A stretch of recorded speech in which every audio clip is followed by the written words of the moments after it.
이제 세 번째 질문입니다. 아모스 3장 7절의 말씀에서 하나님도 비밀을 보이신다고 하는데 이건 뭔가요? 라는 질문입니다.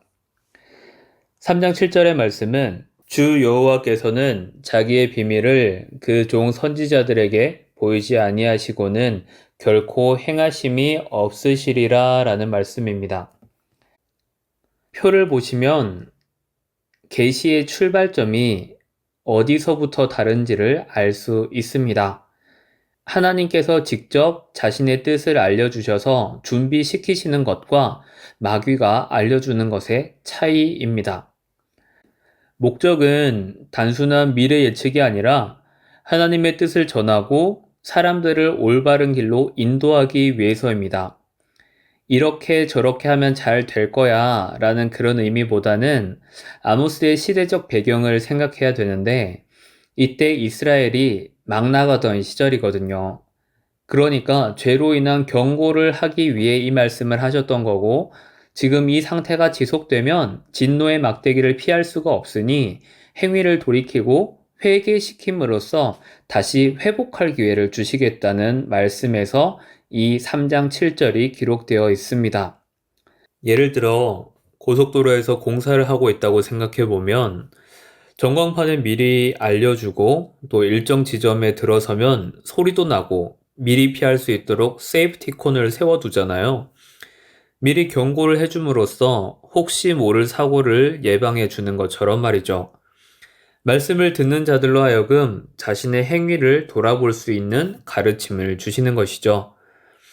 그리고 전 보는 것과 계시의 가장 큰 차이점이 있다면 그 내용에 있어서 무당은 개인의 안위에 초점이 맞춰져 있다고 하면 하나님께서는 개인뿐만 아니라 공동체에 이르기까지 폭넓게 말씀하신다는 점입니다. 사람을 차별하지 않으시고 모든 민족들에게까지 복음을 전하라 하신 것처럼 나만 잘되고 내 가족만 잘되고 울타리를 치는 배타성이 아니다라는 사실을 알 수 있습니다. 그래서 이 아모스 3장 7절의 말씀은 점처럼 미래를 예측하는 것이 아니라 하나님의 계획, 즉 다가올 경고에 대해 미리 알게 하셔서 그것을 대비토록 하신다라고 생각하면 되겠습니다. 네 번째로 응답 잘 받는 기도원이 따로 있다는데 거기 가서 기도받으면 무조건 낫는다는데 이러한 질문은 교구 사역을 할 때 진짜 많이 받았습니다. 특정한 기도원에 가면 응답을 잘 받는다. 특정한 집회나 목사님을 찾아가서 기도받으면 병이 낫는다.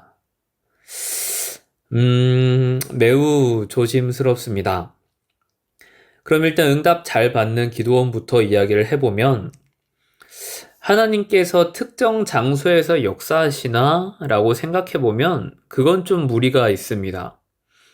예레미야 23장 24절 후반절에 보면 여호와가 말하노라 나는 천지에 충만하지 아니하냐 라고 하시고 시편 139편 7절 8절에 보면 내가 주의 영을 떠나 어디로 가며 주의 앞에서 어디로 피하리이까 내가 하늘에 올라갈지라도 거기 계시며 스올에 내 자리를 펼지라도 거기 계시니이다. 하나님은 특정 장소에 계시는 것도 아니고 성전에만 계시는 것도 아닙니다. 만물을 창조하신 하나님을 고백하는 우리 믿음이 특정 장소에 얽매일 수 없으며 또 그럴 필요도 없습니다. 예수님께서 사마리아 여인과 대화하시는 장면에서도 볼 수 있듯이 요한복음 4장 21절 23절에서 예수께서 이르시되 여자여 내 말을 믿으라 이 산에서도 말고 예루살렘에서도 말고 너희가 아버지께 예배할 때가 이르리라 너희는 알지 못하는 것을 예배하고 우리는 아는 것을 예배하노니 이는 구원이 유대인에게서 남이라 아버지께 참되게 예배하는 자들은 영과 진리로 예배할 때가 오나니 곧 이때라 아버지께서는 자기에게 이렇게 예배하는 자들을 찾으시느니라. 그러니까 예수님의 말씀은 어떤 장소를 찾아다니며 신비한 어디를 말하는 것이 아니라 어떻게 예배하느냐가 더 중요하다라고 말씀하십니다. 그러니까 특정한 장소, 위치로 가야만 응답받는 것이 아니라 하나님과 어떤 관계 속에서 교제를 이루느냐가 훨씬 중요하단 말입니다. 그러면, 아니, 사람들에게 소문이 난 이유가 있지 않겠냐? 분명히 거기 가니까 몇 년 동안 받지 못했던 응답을 받았다라고 하는 이야기들도 있는데, 그럼 그 이유가 무엇이냐라고 물으신다면, 일단은 집중된 환경을 이야기하고 싶습니다. 일반적으로 그런 기도원은 도심에서 벗어나 세속적인 요소가 차단된 곳이기에 하나님께만 집중할 수 있는 환경이 조성되어 있습니다. 그리고 무엇보다 내가 거기까지 찾아갈 만큼의 절박한 상황과 하나님과의 간절한 교제를 바라고 있는 마음 상태이기 때문에 그만큼 더 집중하게 되는 것이죠. 그러니까 장소의 힘이 아니라 그만큼 내가 하나님께만 간절히 매달렸던 상황 때문입니다. 그리고 거기에 중보기도의 힘도 영향을 미치는데요. 두세 사람이 내 이름으로 모인 곳에는 나도 그들 중에 있느니라 라고 말씀하신 것처럼 많은 사람들이 함께 모여서 기도를 할 때에 그 응답이 더 선명하게 경험될 수 있기 때문에 이건 역시 특정 장소의 문제라고 보기에는 조금 어렵습니다. 그리고 기대감도 있는데 이건 유사효과라고 불리기도 합니다. 아까 말씀드렸다시피 나에게 익숙한 공간을 벗어나 낯선 곳에서 하나님께만 매달리려고 하는 간절함이 곧 기대감으로 바뀌게 되고 그만큼 기도에만 집중하게 되는데 이는 영적으로 더 민감해질 수밖에 없는 것이죠. 그러니까 내 마음의 간절함과 함께 모여 기도하는 사람들의 영적인 힘이라고 정리할 수 있겠습니다. 하지만 이 부분이 점차 장소에 대한 미신처럼 빠지는 것 같아서 좀 위험합니다. 아까 기드온의 이야기처럼 표징을 장소로 대신하는 것 뿐입니다. 예수님께서 말씀하신 골방에 들어가 문을 닫고 은밀한 중에 계신 아버지께 기도하라는 말씀처럼 골방은 일상과 단절된 하나님과의 독대를 위해 자유롭게 공간을 마련할 수 있으므로 꼭 특정한 곳이어야만 한다. 그곳에 무슨 기운이 좋다라는 이유는 성경적인 근거를 찾기는 어렵습니다. 저도 대구에서 학창시절을 보내면서 부모님과 함께 주암산 기도원, 호랩산 기도원을 자주 갔었거든요. 특히 주암산 기도원은 그 일대에서 워낙 유명해서 많은 강사들이 오기도 했는데 저도 거기서 신학교 입학을 위한 기도도 했었고 또 대학원 준비를 위한 작정 기도도 거기서 했었습니다. 그런데 저는 꼭 거기여야만 한다는 건 아니었고 일단 아는 곳이 거기뿐이었고 또한 산 속에 있었기 때문에 공기도 좋고 편안한 마음이 들어서 갔었던 것입니다. 그런데 특정 장소를 의지하게 될 때 무슨 문제가 생기냐 하면 그 자체가 우상이 되어 버립니다. 여러분 민수기 21장에 불뱀 사건 아시죠? 불뱀에 물린 노뱀을 만들어 장대를 높이 달고 그것을 보는 사람들은 낮게 해주셨잖아요. 그런데 그 노뱀이 나중에 가니까 느후스단이라는 이름으로 우상이 되어버렸잖아요. 그래서 열왕기하 18장 4절에 히스기야가 그것을 부셔버린 사건이 나옵니다. 또 홈리와 비느하스의 언약궤 사건도 아마 잘 아실 겁니다. 블레셋이 쳐들어오자 언약궤를 가지고 전쟁에 가잖아요.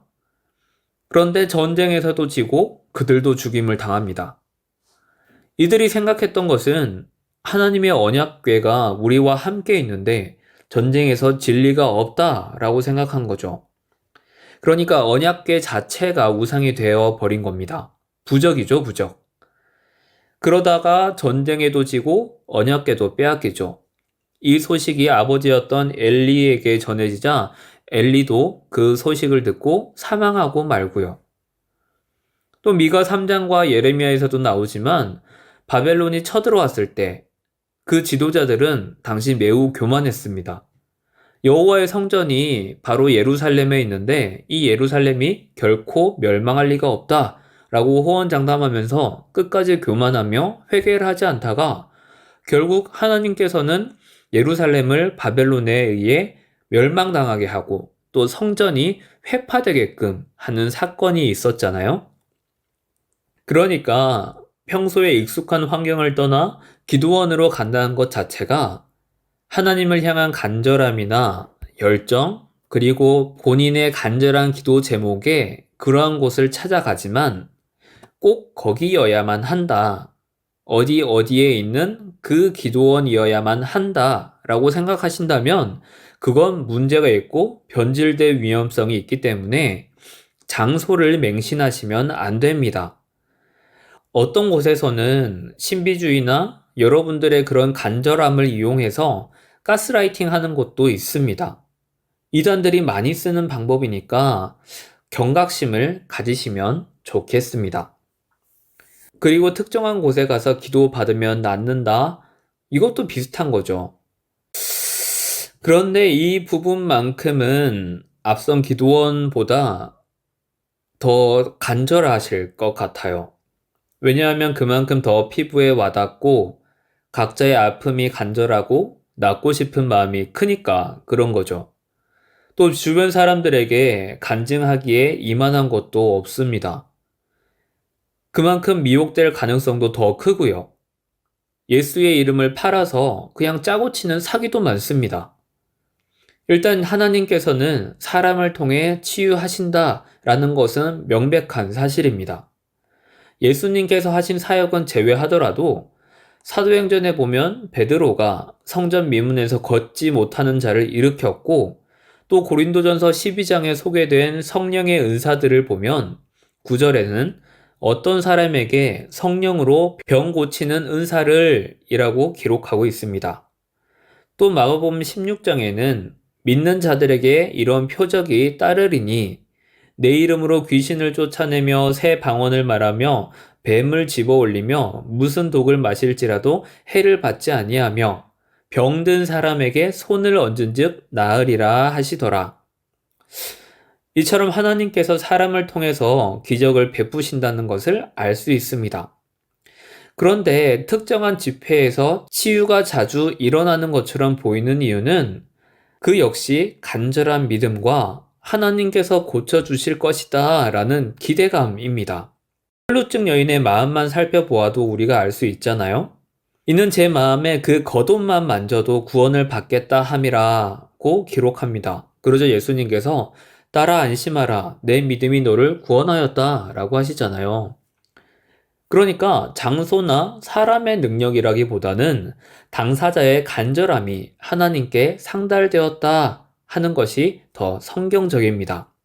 또한 중보기도의 힘 역시 기도원과 비슷하죠. 다 같이 한 마음으로 기도하고 성령님의 간구함을 바라는데 그 간절함에 하나님의 응답이 이루어질 때가 있습니다.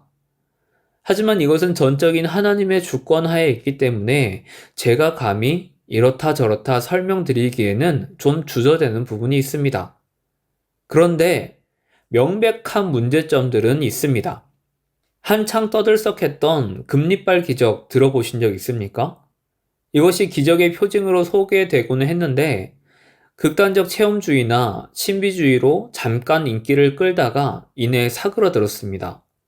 그리고 특정 목사나 치유 집회만 따라다니는 것도 성경과 신앙이라는 기반 없이 맹목적인 눈에 보이는 현상만 따라다니는 것이기 때문에 매우 위험한 행동입니다. 예수님께서는 거짓 그리스도인들 그리고 거짓 선지자들이 일어나 큰 표적과 기사를 보여줄 것이라고 이미 경고하고 계십니다. 또 어떤 사람들은 정말 짜고 치는 사기극을 벌여서 성도님들의 재산을 갈취하려는 사람도 있습니다. 병이라는 것이 우리 일상생활과 매우 밀접하게 연관되다 보니까 잠깐만 방심하면 마음을 뺏기게 될 염려가 정말 큽니다. 제가 어릴 때 신유 은사가 있었거든요. 예전 교회에서 교구 모임할 때 제가 요 썰을 한번 풀어드린 적이 있는데 지금은 없습니다. 어릴 때 어머니가 아프시거나 아픈 사람이 있을 때 제가 같이 가서 기도하면 나았었거든요. 그래서 제가 누구보다 이 신유 은사에 대해서는 잘 말씀드릴 수 있는데 저는 이 은사가 대단히 두려웠습니다. 무서웠습니다. 그래서 어린 나이에도 나 이런 거 싫어 라고 했던 기억이 있습니다. 엄마가 아팠을 때는 이 은사가 도움이 되니까 참 좋았는데 다른 사람들에게 하는 것은 좀 무서웠어요. 그냥 내가 기도하니까 낫는다라는 이 사실 자체가 그 상황이 되게 무섭게 다가왔습니다. 뭐 지금이야 학문이나 경험이 조금씩 쌓이니까 어떻게 해야 된다라는 조절이라도 되었을 텐데 그때는 나이가 어렸었으니까 초등학생이었거든요. 내가 컨트롤할 수 없는 능력에 대해 무서워서 이거 없어졌으면 좋겠다라고 엄마한테 얘기했던 기억이 있습니다. 제가 중학교 1학년, 2학년 한 그쯤에 완전히 사라졌던 기억이 있습니다. 만약 하나님께서 지금 이 은사를 줄까? 라고 물으신다면 그래도 저는 좀 주저할 것 같습니다. 왜냐하면 문선명이나 변승우, 신옥주 같은 사람들의 공통점이 뭐냐 하면 그들도 신유의 은사가 있었고 기적을 강조하던 사람으로서 교묘하게 또 시간이 지나다 보니까 예수님으로부터 멀어지고 변질되었다는 공통점이 있습니다. 또한 이들은 교단으로부터 이단으로 규제를 받는 곳입니다. 아마 처음 출발은 다 그렇지 않았을 겁니다. 하나님께 영광을 돌렸겠지만 점차 자기 이름이 많이 불려지고 자기를 찾는 사람들이 많아지니까 자연스레 하나님의 선물을 자기의 능력인 것처럼 여기며 남발하기 시작합니다. 그리고 거기에 빠진 사람들에 의해 점점 자기 스스로를 재림 예수나 또는 교주로 만들기 일쑤였습니다. 성령과 말씀에 근거를 두지 않는 은사는 무조건 위험에 빠질 수밖에 없습니다. 괜히 이단 시비가 걸리고 이단으로 판정되는 것이 아닙니다. 이 질문에 대해 할 말이 너무 많은데 그냥 부탁의 말씀으로 마무리를 짓자면 여러분이 치유를 받지 못하는 것에 대해 내 믿음이 부족한가? 내 기도가 부족한가? 라고 자책하지 않으셨으면 좋겠습니다. 이거 정말 아니거든요. 혹시 누군가가 병환 중에 있는 사람에게 그리고 몸이 힘든 사람들에게 너 기도 안 해서 그래. 너 하나님께 벌 받은 거야. 라고 말하신다면 그 사람 주변에 아픈 사람이 없어 봐서 그런 말을 아주 무식하게, 정말로 무식하게 그런 말을 하는 겁니다. 하나님께서 모든 사람을 획일적으로 동일하게 움직이시는 것이 아니잖아요. 그리고 그 말이 일부는 맞을지 모르지만 다 각자의 상황과 하나님의 계획하에 있는 사람들을 자신의 작은 잣대로 판단할 수는 없는 것이며 그렇게 쉽게 말하는 사람 또한 매우 교만한 상태입니다. 바울도 고린도후서 12장에서 이야기하잖아요. 자기가 은혜를 받은 것이 너무 크므로 자만치 않게 하시려고 육체의 가시를 주셨다는 그의 고백과 그것을 이제는 물려달라고 했지만 하나님께서는 내 은혜가 내게 족하다라고 하시며 그 요청을 물리치시잖아요. 그리고 나서 그의 유명한 고백이 나옵니다. 내가 약한 그때의 강함이라 라고 말입니다. 저희 어머니도 한평생 하나님을 위해 그렇게 일하셨지만 병환으로 몇 년간 고생하시다가 돌아가셨거든요. 그 병을 위해서 저희 온 가족이 그리고 아들인 제가 목사인 제가 얼마나 기도했겠습니까?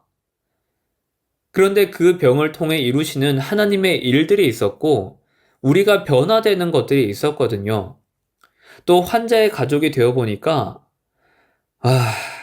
정말 장기 투병하시는 당사자도 참 힘들지만 그 가족들도 얼마나 힘든지를 알게 되었습니다. 그렇지만 그 힘듦 가운데에서도 하나님께서 어떤 깨달음을 주시고 또 어떤 소망을 갖게 하시는지 하나님의 계획하심과 섭리를 경험하고 또 변화되는 것에 더 초점을 맞추게 되더라고요.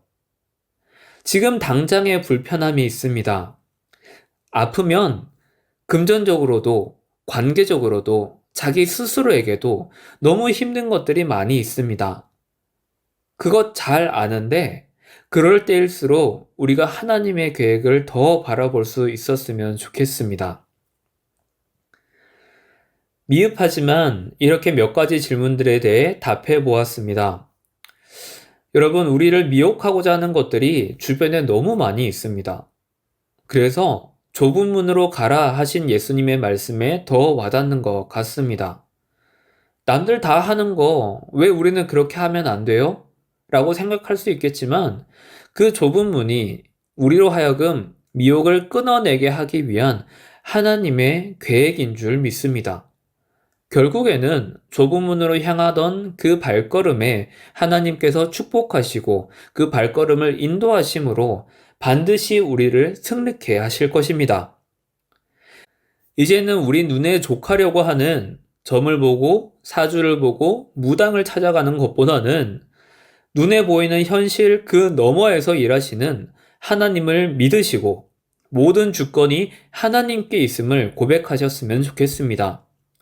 그리 아니하실지라도 당신의 계획은 여전히 선하십니다. 라고 고백하는 저희들이 되었으면 좋겠습니다. 여호와 라파, 여호와 니시의 은혜가 임할 수 있기를 간절히 기도하겠습니다. 시편 30편 11절과 12절의 말씀으로 이번 영상 마치도록 하겠습니다. 주께서 나의 슬픔이 변하여 내게 춤이 되게 하시며 나의 베옷을 벗기고 기쁨으로 띠우셨나이다. 이는 잠잠하지 아니하고 내 영광으로 주를 찬송하게 하심이니 여호와 나의 하나님이여 내가 주께 영원히 감사하리이다. 아멘.